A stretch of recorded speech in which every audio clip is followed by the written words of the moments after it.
So we've talked about tax incidence and who bears the burden of the tax in terms of surplus that they're losing and how to measure that. And we've talked about the fact that the burden of the tax doesn't depend on who sends the money to the government. The legal incidence, who actually sends the money or has the money taken out of their paycheck with your FICA or whatever, that doesn't determine who's bearing the burden of the tax. Who bears the burden of the tax depends on the relative elasticities of supply and demand.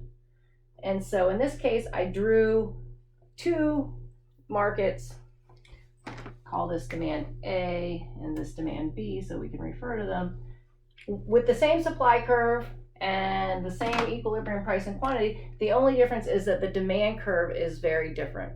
The demand curve in market A is what? Is that more elastic or more inelastic? Right, it's more elastic. And so the more elastic demand, remember, means quantity demanded is more responsive to a change in price. So in market A, the demanders are pretty responsive. If you raise their price, they're just going to go find something else. This would be like ice cream. And over here in market B, demand is very inelastic. People are not very responsive at all. This might be cigarettes or gasoline or something like that, where if the price goes up, quantity might fall a little, but not very much at all. People don't respond very much. And we'll see that that is the elasticity of demand relative to the elasticity of supply, because suppliers can have varying degrees of responsiveness also. Whichever side of the market, the punchline, whichever side of the market is most responsive, is most sensitive to changes in prices, is more willing to respond to a change in price, that's the side of the market that is going to bear less of the tax. I'm going to repeat that because then we're going to do stuff on the graph, and sometimes people get caught up in stuff. And the graphs are a really nice illustration of the point, but the point is really pretty straightforward. Whichever side of the market is more responsive is going to bear less of the tax, because conceptually, think about it, because if you're more responsive and somebody tries to push the tax off on you, you're like, never mind, I'll just go somewhere else. I don't need to buy this good, I'll go buy something else. Whereas if you're not very responsive, if your demand is very inelastic, then they say, we're going to just raise the price on you, and you say, okay, nothing I can do about that. I really want to buy this good. And so when the demand is relatively inelastic relative to the supply, suppliers can get away with pushing a lot more of that tax off onto demanders, which should make sense. So you already know the punchline. I'm just going to illustrate it for you. So here's the two markets. We're going to have a tax that's this big. The price is $10. I'm going to call that $3. So a pretty big tax. But I'm just making it big in order to make it visible. And so we're going to place it the same size tax in each market. So we're going to put a $3 tax here, and it's going to be at about 400. That's our QT. And a $3 tax here, and that's going to be more like 500. So one thing to note is in the market with everything else constant, in the market where demand is more elastic, where demanders are more responsive, quantity is going to fall a lot more. And so our total tax revenue is actually going to be less, because remember, tax revenue is, I'm going to put that a little higher. Tax revenue is the tax per unit times the quantity after tax. And so in this market, it's a $3 tax times 400 units, or $1,200. In this market, it's a $3 tax times 500 units, or $1,500. So even before we talk about the burden of the tax, how that tax is shared, we can see if we put a $3 tax, that's the tax. If we put a $3 tax in each market, from the same initial price and quantity, the price and quantity was the same in both these markets. From the same initial price and quantity, a $3 tax in this market only generates $1,200 of revenue, where a $3 tax in this market generates $1,500 in revenue. And that's an important thing to note, because a lot of times when policymakers are making decisions and they're making their budget and they say, oh, well, we want to spend money, so we'll put a $3 tax on this market. And because we're selling 600 units, if we put a $3 tax on this market, we'll make $1,800. And it's not like most of them actually believe that. Most of them know that there's such a thing as the law of demand. When price goes up, people are going to buy less. But it's an easy way to kind of fool people. Like, oh yeah, we're selling 600 units in this market. If we tax it $3, we'll make $1,800. And then we'll budget that in our budget and say we can spend $1,800. So it's really important to know when you're placing a tax on something how elastic demand is, because that's going to determine how much revenue you get. The more elastic demand is, all else constant, the less revenue you're going to get. And so sometimes even if you know quantity is going to fall, if you get your economist and you're trying to make the case for more spending, you can say, oh, we're going to get a lot of revenue from this tax because quantity won't fall very much at all, or quantity will fall a lot. And so this is why elasticity, as we mentioned when we first learned about elasticity matters so much in so many different things. So the tax is placed, it's a $3 tax, $3 per unit, and we put it in both markets. And so you can see, different pen, you can see in this market, the original price was $10 in each market. In this market, the price consumers are paying doesn't go up very much at all. I'm going to say it goes up to $10.50. The suppliers would like to pass more of that tax off on to consumers. They'd like to raise price more, but people are so responsive. They're just saying, no, we'll go somewhere else. And so suppliers can't get away with passing much of that tax off onto consumers. Whereas over here, demanders are much less responsive. And so when suppliers try to push the tax off onto demanders say, okay, we'll pay the tax. Not all of it, but a lot more. You can see the original price was $10. And this price looks to be more like $12. So when demand is more inelastic, which makes sense, right? When demand's more inelastic, more of the tax is going to get pushed off on those non-responsive consumers. So of the $3 tax here, the consumers are paying a price of $10.50, so they're paying 50 cents more than they used to. And then the tax gets paid, the $3 tax, and so $3 less, $7.50, is what suppliers end up keeping. So the difference between what demanders are paying and what suppliers are keeping is that $3 tax. So it's $3 per unit over 400 units. That total tax revenue is $1,200. Over here, consumers are paying $12 of the tax, then $3 gets sent to the government, leaving the producers, the suppliers, with $9.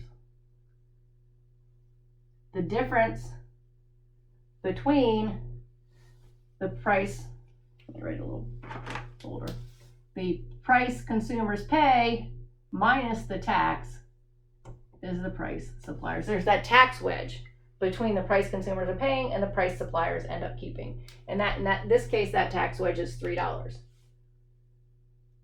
And so you can see when demand is much more elastic, consumers are bearing a lot less of the tax. When demand is much more elastic, they're only bearing 50 cents a unit. So here, consumers' burden is 50 cents a unit times 400 unit. Well, let me say this, consumers' share of the tax. 50 cents a unit on 400 units. So they're paying $200 of the tax. Producers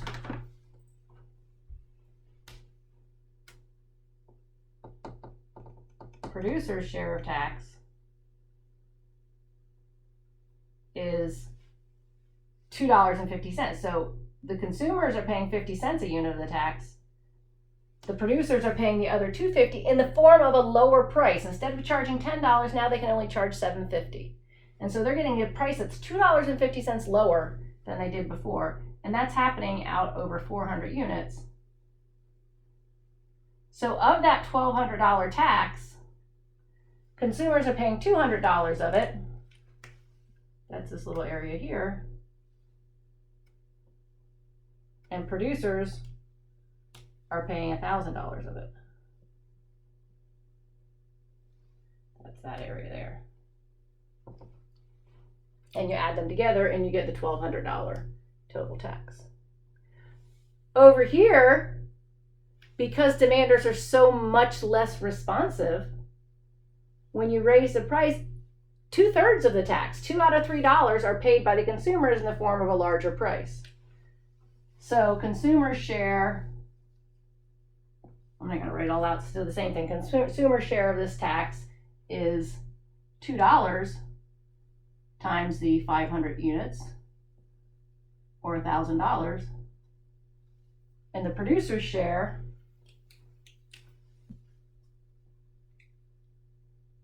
is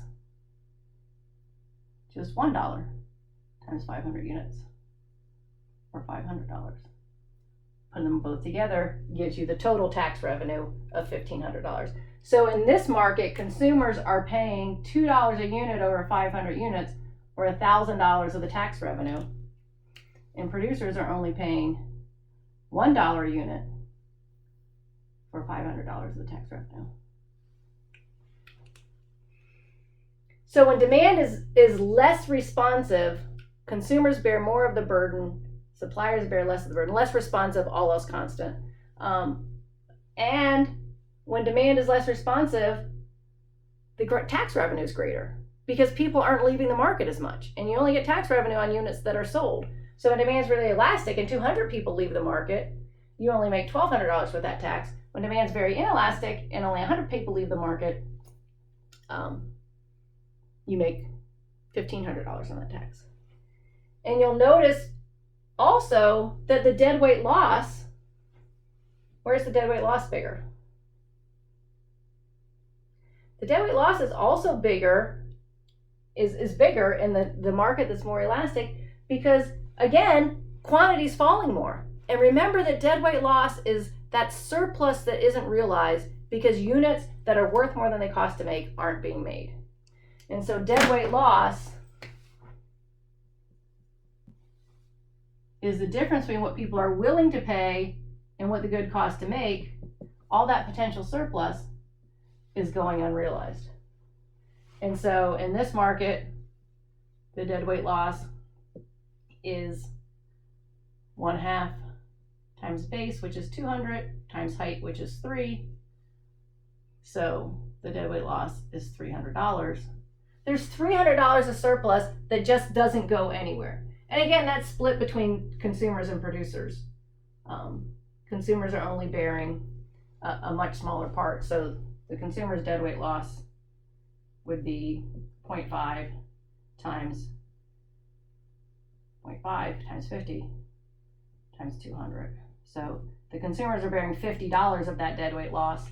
The producers are bearing the other because 250 is their height and 200 is their base. So of that deadweight loss, consumers are bearing $50 of deadweight loss, producers are bearing $250 of deadweight loss. I'm less concerned about you calculating the numbers, but since they're there, I thought I'd throw them out for you. But what I am concerned with you is understanding conceptually what we're talking about here. We're saying that there is $300 of value, $300 of surplus that doesn't get realized because the tax in this market makes some units that are worth more than they cost to make not get made. And the same thing is true over here. The same thing is true here, the deadweight loss, but it's smaller. It's 1/2 base times height. The base here is only 100 and the height's still 3. So the deadweight loss is only half as big because we've only lost half as much quantity. And again, that's going to be split 2/3 to the consumers, 1/3 to the producers. So the deadweight loss to consumers is going to be 100, and the deadweight loss to producers is going to be 50. You can calculate that, the area of those two triangles if you want to. But the point is that the deadweight loss is a lot smaller in this market where demand is really inelastic because quantity is not falling as much. So you get higher tax revenue and smaller deadweight loss. Taxing inelastic markets is really much more efficient than taxing elastic markets. The problem, though, is because then you'd say, well, let's make sure if we're going to put taxes on markets and we want to get really high revenue without very much deadweight loss, that's ideal, right? That makes the tax really efficient. We're not losing much surplus and we're getting a lot of revenue from the government. The problem is goods that have really inelastic demand tend to be goods that people really need, right? Like life-saving medication, or gas you have to get to work and to get to school and to get all of those places. They're things that the demand's inelastic because people will pay a lot. They're not very responsive because they have to have that good. So it may be really efficient to tax goods with really inelastic demand, but it's not really very fair in a lot of cases. Sometimes we hit the sweet spot, like cigarette taxes, right? Because we don't care so much about if people can't afford to buy cigarettes, because that'd be a win-win, right? Cigarettes have really inelastic demand. We tax them. We make a lot of tax revenue with little deadweight loss if people don't stop smoking. Or if people do stop smoking, people stop smoking. And so we get rid of all those negative externalities. And so in some cases, you can have a win-win. But when you're thinking about taxation, it's always important to realize there's going to be this deadweight loss. There's going to be a welfare cost. And the more elastic demand is, or supply too, but we don't spend as much time talking about the elasticity of supply. So for a given supply curve, the more elastic demand curve, the bigger that deadweight loss is going to be, the more surplus we're losing, and the smaller the tax we're getting from it. So if demand's really elastic and we put tax in a market, we're not going to get much revenue and we're going to lose a lot of surplus that goes nowhere. Whereas if demand's more inelastic, we get a lot more revenue with much less social welfare cost. But there's the equity issue. So you have to really think about what the goods are that you're taxing if you want to raise revenue in that way.